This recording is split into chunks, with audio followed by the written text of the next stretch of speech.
medicação? Preconceito. O preconceito. O professor ou a escola não faz o PEI, mas quando nós prescrevemos Ritalina, eles falam, acho que não precisa. É assim, você não tá fazendo o básico do básico, tá querendo opinar por isso. Tem uma segunda situação, é que, culturalmente falando, historicamente também avaliando, quando nós pensamos em uso de medicações controladas, quase sempre a gente faz aquela associação direta com o paciente lá do hospital psiquiátrico, dos manicômios. E isso dá uma conotação ruim para a mãe pensando no seu pequeno, no seu anjinho, no seu bebê, usando a medicação controlada. Verdade. E ela acredita que por usar a medicação controlada, essa criança vai utilizar remédio para o resto da vida.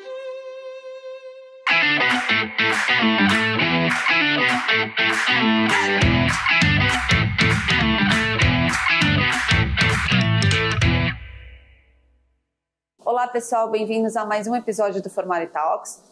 Hoje estou aqui com o Dr. Thiago Castro para falarmos sobre canabidiol e medicações no autismo e vamos conversar um pouquinho sobre esse tema, doutor. Perfeito! É um prazer estar aqui com cada um de vocês e eu tenho certeza que a gente vai contribuir bastante para que as famílias se sintam mais seguras no uso da medicação. Vamos lá.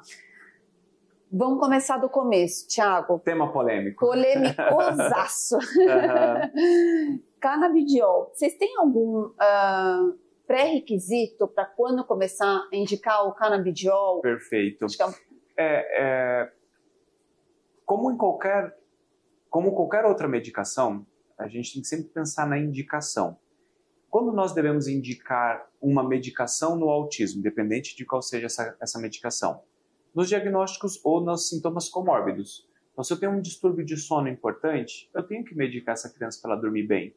Porque 40% a 80% das crianças autistas têm problema de sono. E se ela não dormir bem, ela tem mais crise no dia seguinte. 81% dessas crianças têm transtorno de déficit de atenção e hiperatividade. Tem crianças que o TDAH é pior que o autismo. Sim. E aí, se eu não medico o TDAH, eu vou ter dificuldade. Sem contar as alterações de humor, né? Lógico. Transtorno de ansiedade, transtorno de humor, transtorno obsessivo-compulsivo. Então, eu sempre vou pensar nos sintomas ou nos diagnósticos comórbidos. Fugindo um pouco de diagnóstico comórbidos e de comportamento, no comportamento auto-heterolesivo, aquela criança pequenina que ela se machuca. Por quê? Por que nós temos que medicar a criança que se machuca? Porque todo comportamento ele é aprendido e todo comportamento, se ele não é corrigido, ele é generalizado. A criancinha de 3, 4 anos, ela começa batendo na mãe, daqui a pouco ela está batendo no pai, daqui a pouco ela está batendo na escola. Quando ela bate na escola, o que acontece? Os outros coleguinhas não procuram ela para brincar. Não procurando ela para brincar, a gente reforça o comportamento de isolamento. Olha só como um ciclo, quando você consegue olhar ele de forma mais bonita, você consegue saber onde você vai interromper para que aquilo lá atrás ou lá na frente não aconteça. Quando eu tenho um comportamento interferente ou que eu tenho comportamentos que eles competem com a qualidade de aprendizagem, ou seja, aquele comportamento ele é tão ruim ou aquele comportamento ele é tão excessivo que ele impede a criança de aprender. E a gente poderia colocar aqui desde uma estereotipia ou um comportamento, um tique motor ou qualquer coisa. Pode falar. Quando os déficits comportamentais são maiores do que o ganho que a gente está tendo, né? E algumas medicações elas podem ajudar nesse processo. E lógico, no comportamento hiperativo, no comportamento impulsivo, no comportamento explosivo, as medicações podem construir uma base melhor para que aí eu coloque a análise do comportamento ou as terapias focais para melhorar o comportamento. Então, em via de regra, quando nós vamos medicar, na evidência de uma comorbidade ou de comportamentos disruptivos como um todo. E aí você tem algum critério no sentido de sabemos que temos uma comorbidade, sabemos que temos comportamentos interferentes e começamos, né, tá tudo redondo, clínica, tal, procedimento, começamos com o procedimento está redondo, família, todo mundo apto fazendo, aquele comportamento não reduziu ali em 1 mês, 2 meses ou não?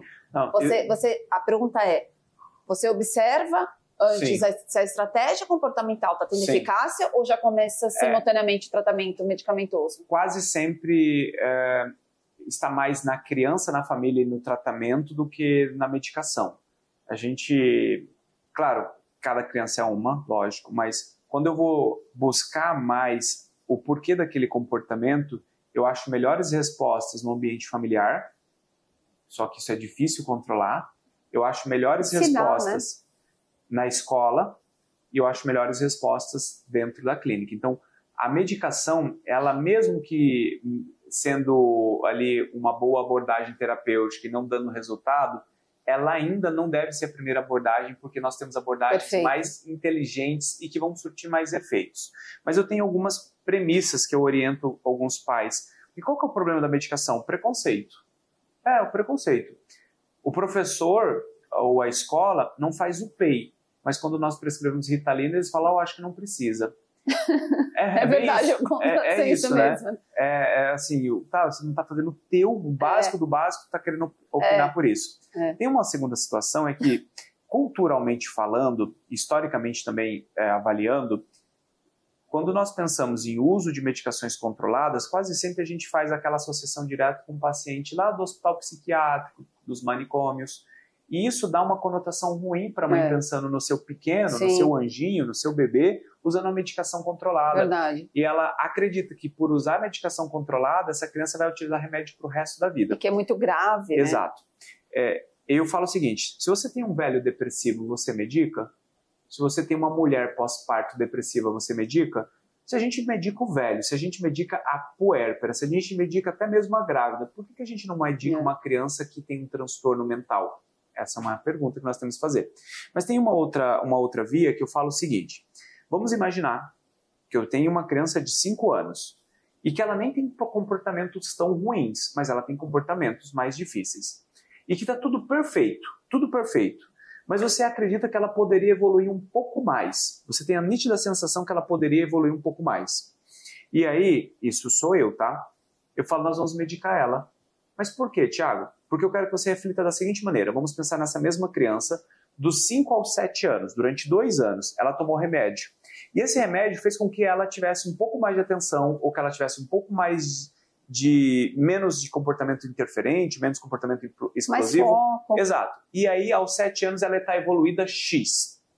Essa mesma criança não medicou dos 5 aos 7 anos, porque deu para ir, e ela foi indo. Só que ela evoluiu X menos alguma coisa, porque a outra evoluiu mais. A minha pergunta é, se alguma dessas duas crianças for tomar remédio na vida futura, qual delas é? É a que medicou agora e está mais evoluída, ou é a que não medicou e está menos evoluída? Quando nós medicamos certo, nós prevenimos que essa criança no futuro use medicação. Quando a gente prescreve no momento certo. Prescrever medicação para criança demasiadamente tarde está errado. Isso é um dado muito importante. Interessante. Muito, muito importante. Da mesma forma que prescrever demasiadamente cedo está errado. Sim. Assim, para mim, a pior prescrição é o menininho de 18 a 24 meses, que foi a consulta com um especialista, neuro, pediatra, seja quem foi. Essa criança saiu de lá sem uma boa orientação de terapia, não saiu com prescrição de aba, não saiu com prescrição de porcaria nenhuma, mas ela saiu com uma receita de risperidona. Aí esse é um problema. Aqui é um sem vergonha. Esse aqui aí é um cretino. Problema. Aí é um problema. Essa prescrição está errada. E é por conta de umas cretinagens dessa que a gente às vezes vai ganhando preconceito. Tem um outro problema também, que quando não se trata bem, aumenta-se a medicação. E por aumentar a medicação, a gente começa a ter efeitos colaterais. Então, se eu dou, via de regra, um menininho de 3, 4 aninhos, de 5 aninhos, vai tomar 0,25, 0,50, no máximo 1 ml de risperidona. É isso. Tudo redondinho, 1 ml de risperidona. Quem toma 2 ml de manhã, 2 ml à tarde? Lógico, a criança com mais problemas genéticos, aquela questão, aquele paciente nível 3 de verdade mesmo, mas quem toma mais medicação é o paciente maltratado. Que, ou seja, porque a família não tem condição, ou porque ele vive no SUS, ou porque a própria família não faz o processo terapêutico dele, e aí essa criança acaba tomando muita medicação, e por tomar muita medicação, tem mais efeito colateral. Uma última via, e não menos importante, que é sempre relevante a gente conversar quando a gente está pensando em medicamento, né, como um todo, assim, que quando o pai, a mãe, enfim, quando a pessoa vai tomar medicação, e pensando no processo de medicação, nos efeitos colaterais, nos mitos que nós temos, uma das grandes dificuldades que nós conseguimos entender é a própria compreensão da família. Eu estou perdido aqui agora. Não, você tá indo no caminho. Que você está falando. Tá. Você interrompe essa parte? Eu estava falando o que eu ia falar no final, eu estou esquecendo. Cansado já. Não, talvez. Agora você falou, deu. Me desculpa, vamos voltar lá. Interrompe, volta. A gente voltou de algum lugar, vocês editam aí. Eu perdi o foco eu estava pensando... A pergunta era se tem algum critério para começar a dar medicação. E aí você começou a explicar de medicação no geral, mas não entramos no canabidiol. Perfeito. Gente, isso aqui é uma conversa paralela. Tá? O pessoal vai editar depois. Não, mas eu não sei, eu estava pensando no raciocínio onde eu ia chegar e eu falei, eu esqueci porque eu ia falar alguma coisa no finalzinho. Mas, enfim. Então, o uso da medicação, depois a gente edita, né? Tá, então, o uso da medicação, ele tem que entender que o preconceito interrompe que ele prescreva de forma adequada e que no tempo certo, da maneira certa, ele traz benefícios significativos para a vida dessa criança. E você falou um ponto muito importante, que são as variáveis, a contingência daquela família. Isso sempre não pode deixar de ser a nossa diretriz, né, Thiago? Porque você está falando de uma família que não tem condição para tratamento, que a família tem uma vida difícil, os pais trabalham, pegam 2 horas de ônibus para ir, para voltar, né? A intervenção não acontece, essa criança está ali se machucando. Gente, muita calma com tudo isso que eu estou falando. Não quer dizer, né, que a medicação é a solução. Não, mas vai ser algo que vai ser muito difícil de escapar. Sim. Né? E na outra via, porque eu acho que a gente entra no canabidiol, as pessoas têm muito preconceito com risperidona, com aripiprazol, com ritalina, mas as pessoas têm um quê passional com canabidiol. A gente percebe uma busca muito grande pelo canabidiol, trazendo essa conotação de que é natural. E temos visto muita hiperdosagem. Você acha que é mais fácil das pessoas aceitarem? Sim, as pessoas aceitam muito mais fácil. As pessoas procuram por canabidiol. Principalmente para quem já tem um viés um pouco mais alternativo e quem faz, às vezes, uso recreativo. Terapias. Exato. Então, às vezes, quem tem até próprio uso recreativo e tudo mais, ele acredita que é uma medicação mais natural e tudo mais. E aí, entrando no mérito do canabidiol, né, se funciona para o autismo, a gente tem que entender o que o canabidiol é. Porque o canabidiol, ele não é novo. Quando a gente pensa na planta, assim como muitas outras plantas, a planta cannabis, nós temos relato de uso de medicinal da planta cannabis aí de uso milenar.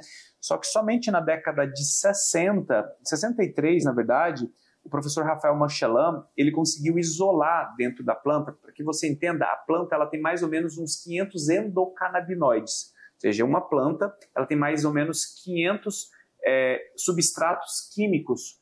E desses substratos químicos, conseguiu se isolar principalmente o canabidiol, que é o CBD, e o THC, que é o tetraidrocanabidiol. E esses dois têm um potencial terapêutico muito grande. Então, a gente começou a isolar isso na década de 60.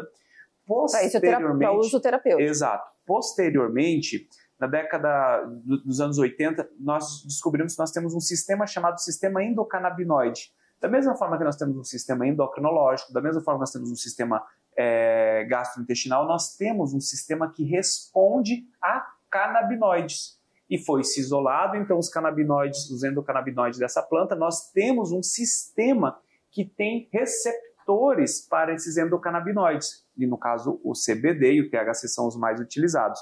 E até mesmo posteriormente, até entendendo como funciona isso no nosso sistema, na década de 90, nós tivemos a descoberta que nós mesmos produzimos os endocannabinoides. Não tem o endocannabinoide da planta, que é o CBD e o THC, nós temos o 2-AG e a anandamida, ou seja, nós também temos esses endocannabinoides. Quando nós juntamos tudo isso, falamos, não, então faz sentido utilizar, porque nós temos receptores, nós respondemos a eles, respondemos a isso. Melhor do que outras drogas? Aí essa é uma outra pergunta. Quando a gente vai entrar no uso de evidência científica, o que nós temos uma robustez científica o uso do canabidiol é muito bom em pacientes epiléticos, autistas,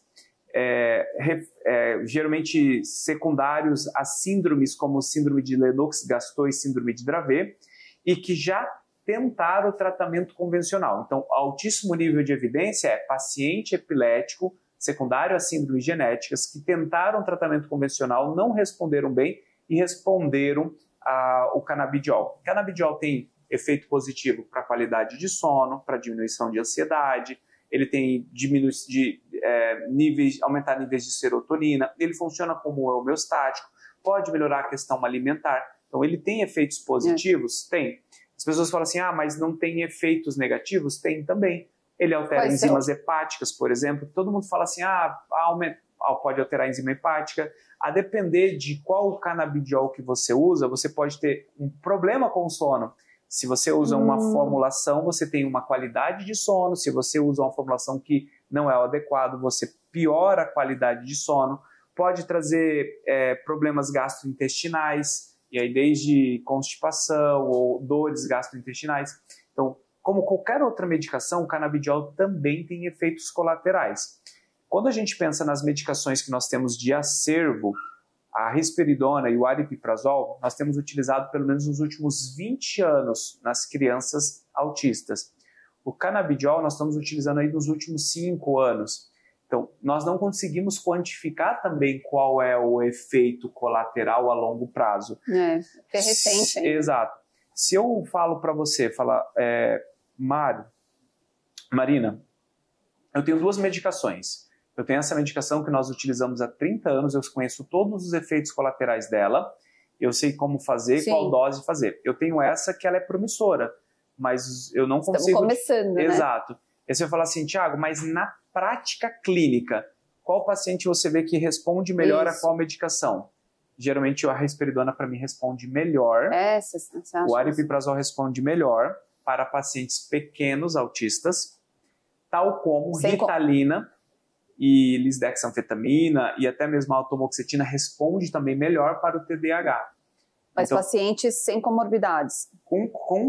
Sem comorbidades. E aí você vai falar assim, mas e quando nós vamos utilizar o canabidiol? Primeiro, eu tenho que entender que ele não é tão barato, ele é significativamente mais expressivo o valor, ainda que eu goste do seu uso, mas vamos imaginar, por exemplo, uma criança que chega para mim no consultório com 4 ou 5 anos de idade, super obesa. Nós sabemos que os antipsicóticos, todos eles aumentam peso. Aí essa criança ela já teve uma experiência negativa com risperidona. Esse paciente ele usa canabidiol para mim. Paciente gordinho, paciente que já teve uma experiência negativa, eu vou usar canabidiol. Então, ele é uma via a mais de medicação, mas não deveria ser a nossa primeira via enquanto uso de medicação. Perfeito. Certo. E por que nem todos os médicos se sentem confortáveis em medicar o canabidiol? Porque justamente por ser... mas é porque é novo? É ignorância. É ignorância porque, assim, é uma medicação extremamente fácil de prescrever. Muitos obviamente podem não... precisa estudar, né? É lógico. Muitos talvez não prescrevam porque, como eu falei, o nível de evidência para todas as outras é melhor do que para ele. Então, se eu tenho melhor nível de evidência para as outras medicações, por que eu vou prescrever essa? Tem poucas pesquisas, Thiago? Não, tem bastante pesquisa. É que nível de evidência, tentando explicar para as pessoas, nível de evidência não é ter evidência. Qualquer evidência é evidência. Sim. Se eu publicar alguma coisa, é uma evidência científica. Sim. Então, evidência científica tem muito. Nível de evidência científica, a gente está falando de meta-análises, duplo cego randomizados, estudos grandes, né? E quando a gente está falando de estudos muito grandes, que fazem grandes meta-análises, nós ainda não temos ela como a primeira escolha de medicação. Isso pode mudar talvez daqui 5 anos? Pode mudar. Um outro grande desafio é que medicações como risperidona, a gente acerta muito fácil a dose. Por exemplo, eu começo usando uma dose muito pequenina, ajusta, né? É muito simples. O canabidiol, ele oscila um pouco mais. A gente vai testando mais vezes, aí sobe, e aí vai subindo mais um pouquinho. E vai mais lento. Exato. E tem uma coisa também, que é importante, até essa questão do próprio canabidiol, quando a gente está pensando no uso de medicação. Então, aqui eu tenho um efeito imediato na risperidona, na Ritalina, no aripiprazol. Imediato hoje. Se dá hoje... Nenhuma Ritalina, por Exato. Né? E o canabidiol ele é um efeito mais longo, demora mais para fazer efeito. Então, na busca da crise, do comportamento, então, por tudo isso, por ter um valor mais expressivo, por não ter uma resposta mais prontamente rápida, por a gente oscilar mais ainda na dose terapêutica ideal do paciente, por nós termos menor nível de evidência, ela não é a primeira escolha, mas é uma medicação extremamente interessante. Eu tenho muitos pacientes que utilizam, eu gosto de prescrever, mas também não é a minha primeira escolha. Tá. E geralmente você falou que o uso do canabidiol ele demora um pouco mais de tempo, né? Esse tempo é o que? Um mês, 3 uma semana? 3 meses, às vezes. 3 meses para começar a fazer efeito? Ele começa a fazer efeito ali já nos primeiros momentos, mas para a gente ter o efeito que nós esperamos, por exemplo, quando eu prescrevo uma risperidona. Às vezes é 1 a 3 meses usando para a gente perceber se vai dar certo. Então, assim, o paciente está usando há 1, 2 meses, não deu certo ainda. A gente vai falar, tem que esperar pelo menos uns 3 meses usando. Quer dizer, o que é um problema no caso da epilepsia, né? Porque você não tem esse tempo para esperar. Mas aí eu uso dose altas. Do canabidiol? É que para o paciente autista convencional, que a gente está falando, é uma dose diferente. Para epilepsia são doses altas, aí não. Aí essa medicação, ela usa numa dose diferente, o resultado é mais imediato. Rápido. Exato. Tá. E tudo bem usar a longo prazo? É o que nós falamos. Eu sempre vou falar o seguinte, você tem um filho autista? Tem. Então vamos parar com essa folia de ficar pensando assim dessa maneira, de, eu vou usar por quanto tempo? Mulher, tu tem um filho autista. Então o que tu tem que pensar é, o que eu tenho que fazer agora para ele não precisar usar medicação na vida futura? Dar qualidade de desenvolvimento para ele.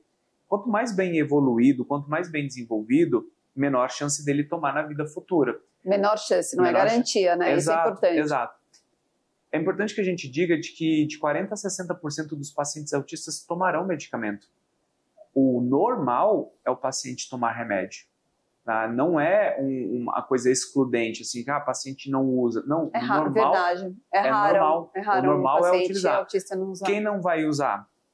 O paciente nível... É que o paciente nível 1... É interessante que tem um estudo que ele avaliou 125... É uma meta-análise. Ele avaliou 125 estudos que ele comparou o paciente que seria o síndrome de Asperger com o paciente nível 1 de suporte. Ou seja, Asperger com um de suporte. E aí, entre as coisas que eles tinham de comum, era o seguinte, a parte motor e sensorial, todos os dois tinham prejuízo. Então, é uma coisa comum entre os dois. O nível de suporte para o 1 escolar era maior, então o nível 1 de suporte foi mais de apoio escolar do que o Asperger. Só que o uso de medicações psiquiátricas do Asperger era maior do que o do nível 1 de suporte. O que faz total sentido. Ele não foi medicado, ele não foi tratado, ele não foi cuidado na infância, ele tem mais condições psiquiátricas na vida adulta e adolescência. Aí a nossa pergunta é, o paciente hoje autista que vai tomar risperidona, ele possivelmente vai tomar o antidepressivo na vida adulta. Sim. Ou o estabilizador de humor. E tá tudo bem. Não, e se você pensar que pessoas típicas, hoje, no mundo típico, eu conto nos dedos que não é medicado. Que não faz um uso de antidepressivo, que não faz o uso de um medicamento ansiolítico. É isso, né? E o que nós temos que fazer? Melhorar a nossa qualidade de vida. Atividade física, qualidade de sono, leitura, um ambiente controlado, andar com boas pessoas. Tem gente que toma mais paciência sua do que a própria condição do próprio transtorno.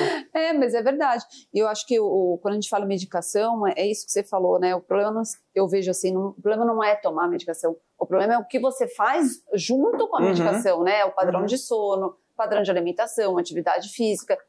O antidepressivo não tira da depressão. É isso. É o que você vai fazer para compor. Porque a medicação e fumar, maus hábitos, sedentarismo, isso não vai te levar para lugar nenhum, né? Exatamente. A verdade é essa.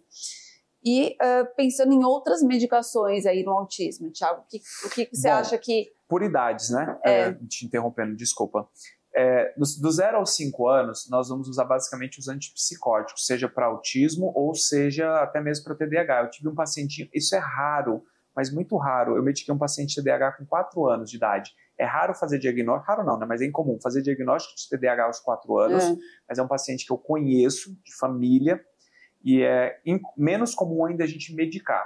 Eu mediquei esse pacientinho com risperidona, a mãe falou, doutor, é a primeira vez que eu vejo meu filho 5 minutos sentando aquele pula-macaco. Ele nunca sentou e ficou 5 minutinhos parado, prestando atenção. Com risperidona? Com risperidona. E aí, por que eu mediquei ele? Porque ele estava representando risco à própria vida dele. É o menino que ele estivesse aqui, ele estava subindo ali, ele literalmente cai, ele se machuca. Então, coloca em risco, né? Abaixo de 5 anos, usar metilfenidato, como a Ritalina, não funciona. Lisdexanfetamina não funciona. Medicamentos para TDAH, abaixo de 5 anos, não funciona que não seja risperidona. Ou, às vezes, o aripiprazol. Porque o sistema nervoso central dessa criança, ele está ainda muito desregulado. E a Ritalina, ela age numa área específica do cérebro, que precisa de uma certa maturidade, principalmente nessa região frontal. E o córtex frontal é a região menos amadurecida, onde está o controle inibitório dessa criança. Então, o que a risperidona faz? A risperidona age como um antipsicose. Sim. O que é um comportamento de uma criança que não para em momento nenhum? É um comportamento de psicose. Risco, e aí você usa um antipsicótico. Porque aí, nesse caso, o menor problema é o TDAH. Exato, é tudo isso. E aí a gente trata ele e ele melhorou significativamente. Que bom. Então, as criancinhas abaixo de 2 anos, eu acho que a gente não tem que medicar a criança. É muito raro. Eu poderia falar assim, dedos de uma mão, vezes que eu testei também fazer nunca vi coisa. Esses 2 anos medicando. Não fazemos. Mas vamos pensar em que cenário você poderia medicar. Chega para mim uma criança de 1 ano e 9 meses, com tudo regulado, família bonitinha, não deixa nas telas, família estruturada, pai decente, está fazendo tratamento já tem 3, 4 meses, tudo redondinho, já passou em consultora de sono e essa criança não dorme 30 minutos. Nossa, é um problema, né? Porque aí essa paciente tem que medicar.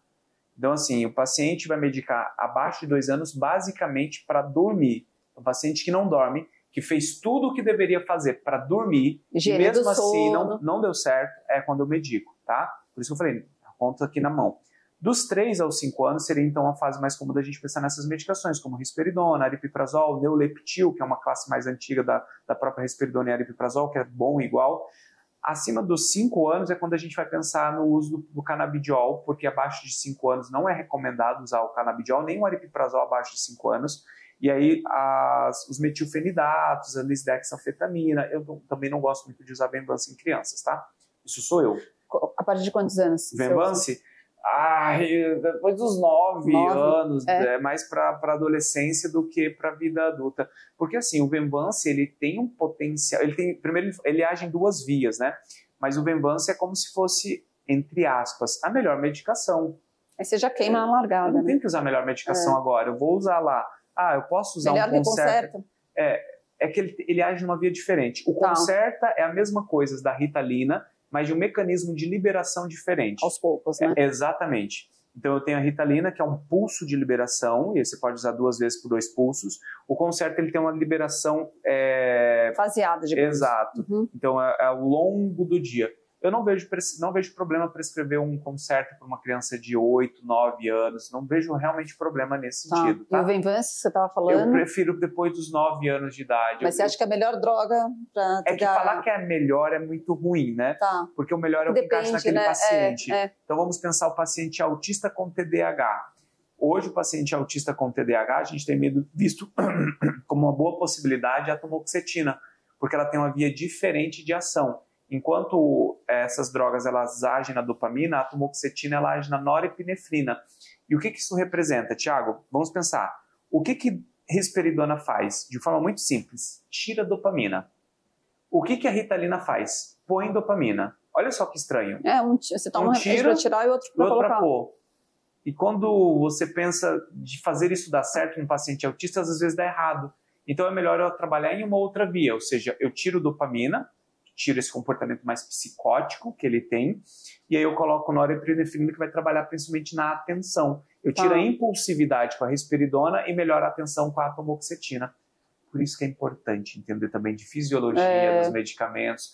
Eu acho muito ruim quando as pessoas falam assim, qual que é o remédio para tal coisa? Eu falo, não, qual é o mecanismo de ação que você está pensando? O que você quer melhorar? Quais são as dificuldades? Exato. E aí se eu tenho, por exemplo, um paciente TDAH com TEA que tem princípio de depressão, ansiedade, a tamoxetina inclusive é uma via melhor. Por quê? Porque Ritalina geralmente aumenta a ansiedade, aumenta comportamento ansioso mesmo. Então, será que não é melhor a gente tentar uma segunda via ou até uma terceira via?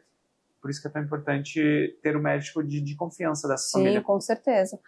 A gente estava falando das idades para as medicações. Verdade. E aí você falou até 5 anos. 5 anos, dos 5 em diante são as Ritalinas, o Concerta, o Venvanse, que eu estou falando nomes comerciais aqui. Isso, que é mais fácil o pessoal entender. Exato. A gente começa também a usar a fluoxetina, que é o Daforin para ansiedade, que começa a usar nessa fase. E aí depois disso, mais para frente, vai ser basicamente estabilizadores de humores, aí é um acervo psicotrópico muito maior. Que é mas aí de pacote?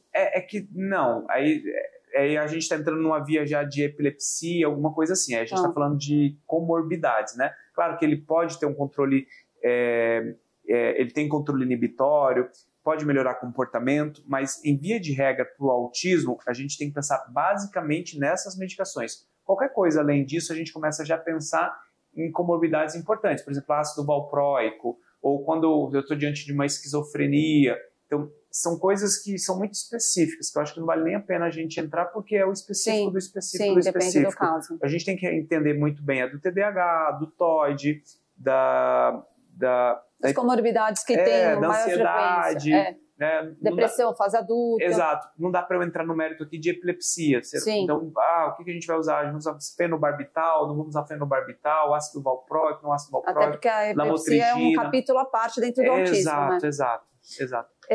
Tiago, é comum, quando se usa o canabidiol, usar exclusivamente o canabidiol, ou é comum usar o canabidiol e outras drogas? As duas coisas.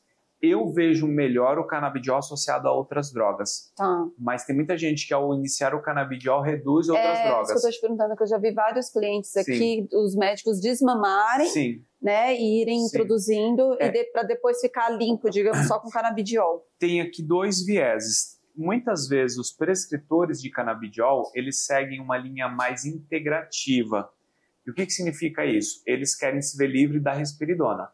É basicamente isso que acontece. Porque tem aspiras. Tem aspiras de que a medicação não é boa, que tem muitos efeitos colaterais. Eu acabei de falar que canabidiol altera a enzima hepática. E aí? Toda medicação vai ter, né? Paracetamol tem efeito colateral. Dipirona tem efeito colateral. Toda medicação, café. Se eu tomar café demais, vai me dar dor de cabeça. Café demais vai te trazer problemas. Então, toda medicação ela vai ter efeitos colaterais. Aí tem que entender.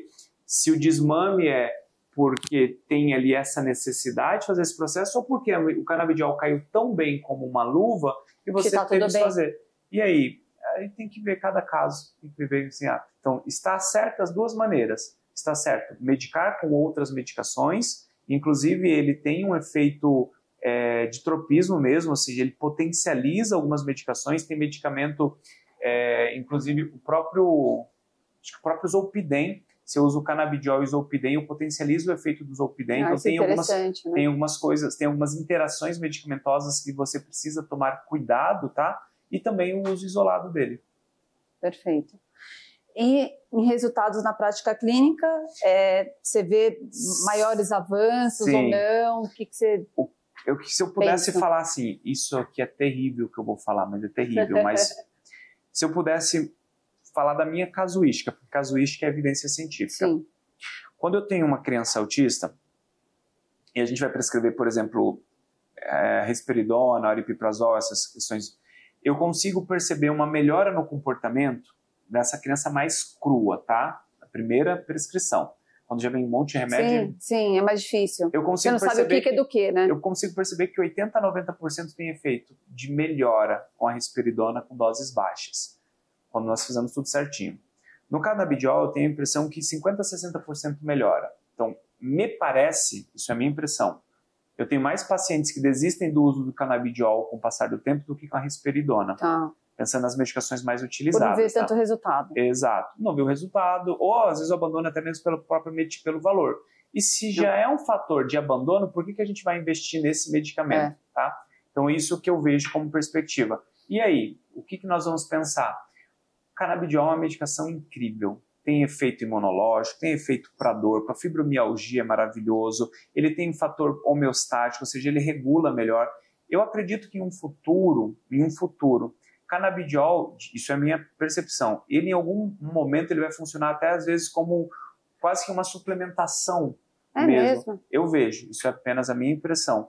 Por quê? Porque ele tem vários mecanismos muito interessantes. Você tem estudo de canabidiol para Alzheimer, você tem estudo de canabidiol para Parkinson, você tem estudo de canabidiol para ansiedade.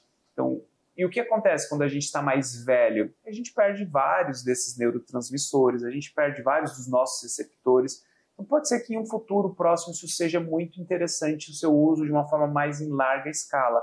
Mas a gente precisa ainda de mais tempo. Para o autismo, a boa e velha receita de bolo, né? Terapia, sono, restrição do uso de telas, porque no final das contas as medicações estão tentando diminuir o que as telas aumentam no comportamento. Verdade. Então, restrição do uso de telas, boa alimentação. E se precisar, nós vamos medicar. Mas não coloquem a fé nas medicações como, é o canabidiol que vai salvar a vida do meu filho. Não, o canabidiol é muito bom. Eu gosto de canabidiol. Fiz questão que no Congresso Espectro tivesse aula de canabidiol. Ano que vem eu mesmo vou fazer essa aula de canabidiol, porque é um tema que eu gosto bastante. mas eu deixo sempre muito bem claro as coisas para que as pessoas não causem, não criem falsas esperanças. E o que você falou é muito importante, né? Você olhar o indivíduo como um todo. Sim. Não é só a terapia, não é só o médico, não é só a medicação. Exato. É um conjunto. Exato. Né? É o trabalho em casa, é na escola. E dá trabalho, né, Thiago? Faz parte. Dá trabalho. Tudo que é bom, tudo que vale a pena dá trabalho. É verdade, é verdade. Thiago, tem alguma mensagem que você quer deixar para os nossos ouvintes em relação a esse tema? Alguma dica? Alguma coisa que você vê acontecendo muito no consultório e você, né, dá ali Parem de ouvir norte? Tantas pessoas e tantos lugares. Ouça quem cuida de você. É o seu médico, ele falou que isso é bom? É o canabidiol? Tá bom. Ouça ele. Eu acho que as pessoas elas ficam buscando muitas opiniões, muitas vozes. Às vezes você precisa se silenciar um pouco para você conseguir ouvir aquilo que faz sentido. É. Uma ótima dica, porque é isso, a gente vive num mundo que a gente tem muita informação, né? E isso muitas vezes atrapalha. Sim. Às vezes eu tenho essa impressão, eu tô ali querendo resolver alguma coisa, tem tanta opção que eu fico confusa, uma coisa simples, né? Sim. Então isso eu acho que é uma dica valiosíssima. Confie nas pessoas que você escolheu para te ajudar nesse processo. Essas são as pessoas. É o seu profissional, é a sua clínica, é o seu terapeuta. Cuide de ouvi-las, mas com bastante atenção. E se não tiver legal, traga isso para elas. Esse é o caminho. Exato. Tem que vir falar, tem que dar esse feedback. Não existe verdade escrita sobre pedra, né? É isso. Eu acho que, eu quero entender mais. Converse. É isso. E foi um prazer. Foi um prazer, foi meu. Muito obrigada mais uma vez, uma super aula que você deu aqui pra gente. Obrigada. Fala um pouquinho das suas redes sociais para o pessoal te seguir também. É bem simples, é Dr. Thiago Castro e, enfim, acompanhe lá, a gente fala bastante coisa. Eu vou até sugerir, eu tenho um canal no YouTube que tem um curso que ele é gratuito, que são 10 aulas de autismo. Tem Ótimo. 10 aulas com começo, meio e fim. 10 horas. 10 aulas, deve dar umas 6, 7 horas de aula. Eu acho que toda mãe deveria fazer esse curso, ele é gratuito. Ótimo eu criei esse curso quando eu atendia na PAI, e eu não conseguia ter tempo suficiente para conversar com as mães. E aí eu falei, olha, eu vou fazer um curso, porque aí você vai assistir esse curso. Aí eu pegava e dava o link para elas. Então eu criei esse curso para fazer isso. E aí, lógico, eu coloquei no meu canal do YouTube. Então, Dr. Thiago Castro é um vídeo que vale a pena assistir. Isso é um curso, na verdade, gratuito. E é o propósito do Formare Talks, né? Legal. Que vem isso. Muitas famílias, a gente não consegue atender. É uma forma da gente estar ali esticando a mão, ajudando de alguma forma essas pessoas que precisam do conhecimento e não têm o acesso. Exato.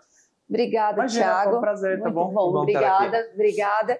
Gente, finalizamos mais um episódio. Espero que vocês tenham gostado. E não esqueçam de seguir o Dr. Thiago Castro nas redes sociais dele e de nos seguir aqui também no nosso canal. Deixe seu comentário, deixe o seu joinha para que mais pessoas consigam receber esse conteúdo. Até mais!